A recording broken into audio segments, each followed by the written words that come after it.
The hands on these types of watches, of pocket watches, almost strike me as a a cop out in trying to look elegant, trying to look like a pretty, flowery thing. Yeah, they're a little bit too much, aren't they? Really. Oh, hello, I'm Rory McAvoy, and today I'm sitting with Atom Moore. We've been in the museum at Columbia today, and you've picked out something special in the collections that has piqued your interest. Indeed. Would you like to tell us a little bit about what it is?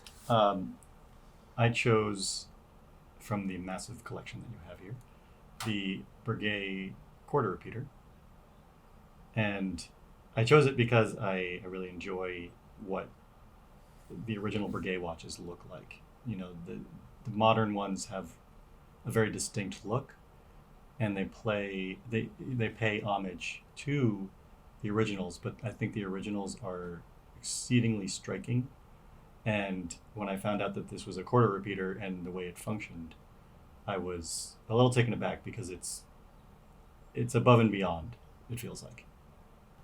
So, Atom, when you look at this, what is the first thing that catches your eye that you like?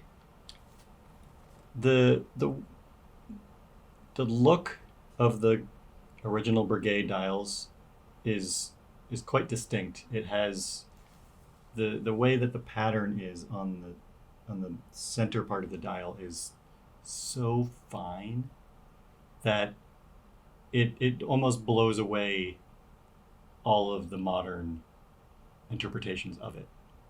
Of course, we're looking at a watch here that was made in 1814. Yes. And it's interesting what you sort of said there was that there is the modern watches, an homage. They very much have a strong sense of the original sort of Breguet DNA and design DNA. To see the original DNA, as you say, in person is just one of those things. I've only been in the presence of 2 or 3 original Breguets.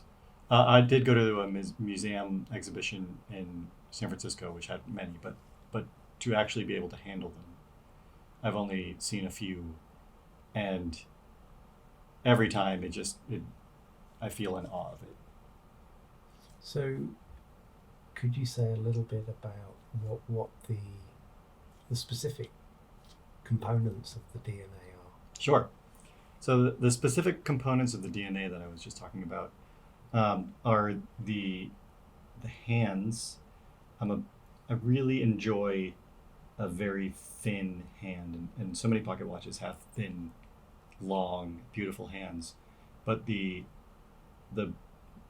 almost purple, bluish tone that these particular hands have, and of course the Breguet style with the off-center circle in the hand. The so-called moon hands. Yes, they've always struck me as just being very beautiful and different than other hands in a very positive way. Something that I've always aesthetically really liked. And the sort of sector dial or whatever you might call it around with the Roman numerals prominently engraved into it. And then are they enamel filled? Is that what's going on here? I think with these, it's like an India ink fill. You see that described by Roger Smith and George Daniels. And George Daniels, of course, was a huge... he had the privilege of working on some significant Breguets and wrote the book. Yeah. It's one of those things where from a slight distance, the texture in the center of the dial softens it when your eye hits it.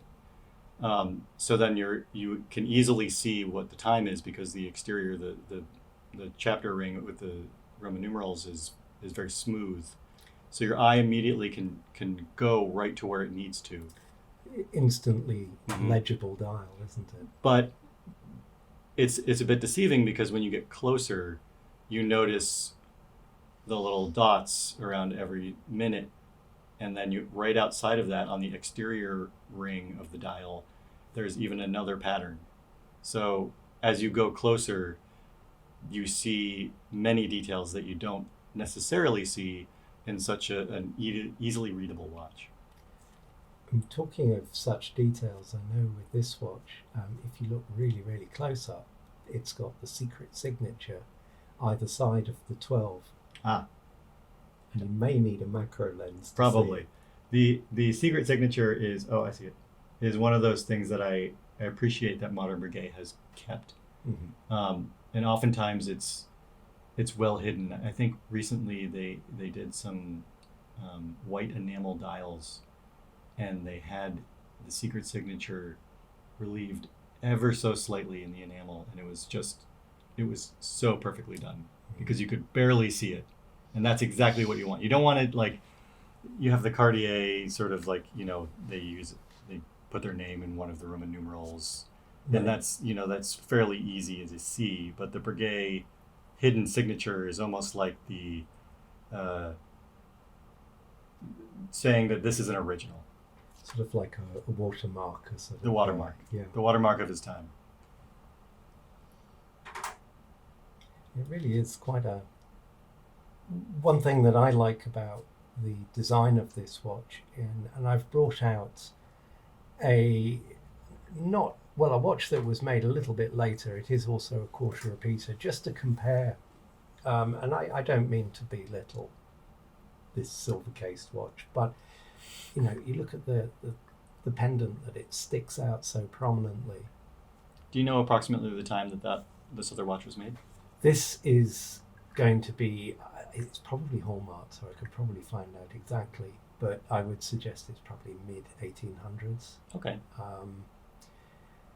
And when you put the two side by side and you look at the pendants and the Breguet, the proportions are just perfect, aren't they? You mentioned the blued steel hands with the moon tips, and they're perfect. Mm-hmm. Thin, light, but visible. Not too thin so that you can't read the time.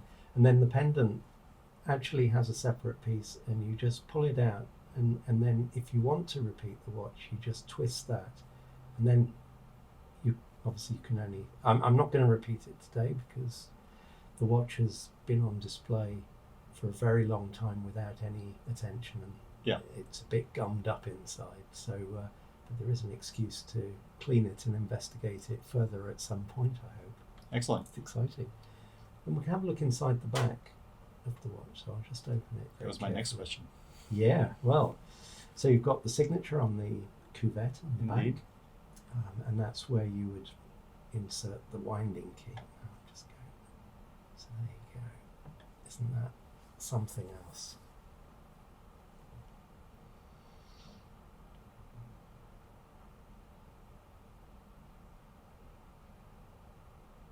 It's interesting that the solid gold movements like these, when they don't have any decoration, as this does, there's nothing specifically done to the plates to make them, stand out necessarily. But the weight, and I mean the visual weight of the solid gold movement is, you almost don't need any visual aids, if you will. There's something wonderful in the simplicity of the design, isn't there? It's I think it's the deep polish on the steel components compared to the bluing of the other components, and then with this background of sort of frost gilding. And the bluing is much purpler than I seem to, in my own brain, think that it should be. It's interesting, isn't it? It's a really rich colour, and I imagine that the people who made this watch had this down to a T, and they knew the right metal to use to get that right, perfect sort of deep blue colour. As you say, almost going into the purple side of things. And it's just controlling the temperature that you heat the metal to, just to get that just right. So yeah, you can see Well, It's quite minimalist in the presentation. A lot of the repeating work is under the dial.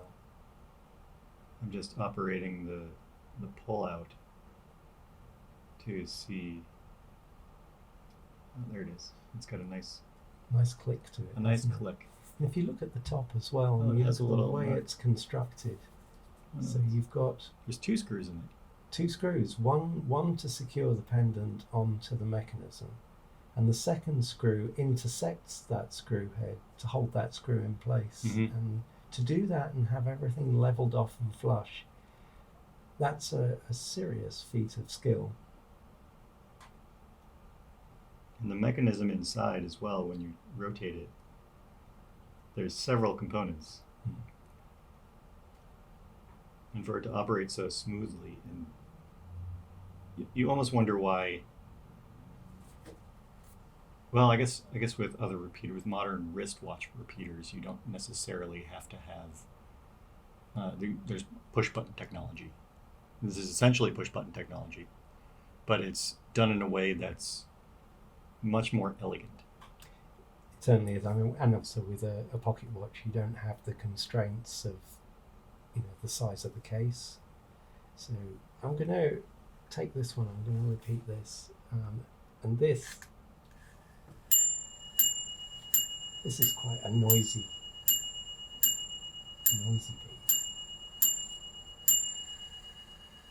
The Breguet doesn't repeat on a bell like this one. It's got, you can just see the 2 coiled gongs going around Yep. The side of the case. Just enough room between the case and the components of the movement to allow them to vibrate and give the sound. Something just struck me that this is key winding. So I was looking at the crown and I was like, how do you wind this? And then I realized it was key winding. That's right, yeah. So if you ordinarily, you just over And it just right on the barrel. right on the barrel, and it of course is a freestanding barrel as well. If we pop that off and have a look at that, you can see there's no bridge holding the barrel in place, and there's a little detail as well on the back of the case, on the back of the winding Oh, hole. they've even. There's a little lip just Yeah. to press down and keep the barrel in the right place, so that Interesting. there's no stress on the positioning of the barrel when you wind it. Just yeah, I mean, was it Solomon said to have a Breguet watch is carrying the brains of a genius in your pocket? I think this really typifies that. Well, I know we didn't chime the Breguet, but it strikes me that the travel of this other repeater, when you pushed it down, was quite a far distance compared to even just how far out the button. The mechanics in here are so much more refined, I think is the best word I can think of. It's almost like in modern day terms, if you take a very beautiful pocket watch and you miniaturize it into a ultra thin dress watch, right? That's essentially, this is your run of the mill repeater of the day, and this is your very refined piece where everything has, all the tolerances are honed as tightly as possible.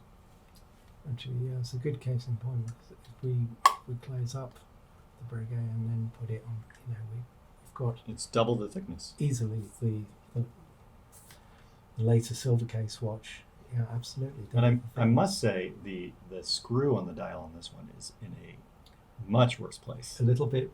than it is here. Yeah, it clashes rather with the 12 numeral, doesn't it? Which is interesting that they both have a screw on the dial. Perhaps it wasn't a faux pas to have that screw on the dial in the time. Maybe It's I think not that it's a faux pas today, but possibly more prevalent in what I would say continental, so European manufacture. So yeah, I think this one may, and actually, are there holes in there as well? Yeah, with this one, so this case has got holes cut into the silver to allow the sound from the bell to permeate. The Breguet, with the gong is sort of hard fixed to the case, and so the case almost acts acts in a way as a sound box.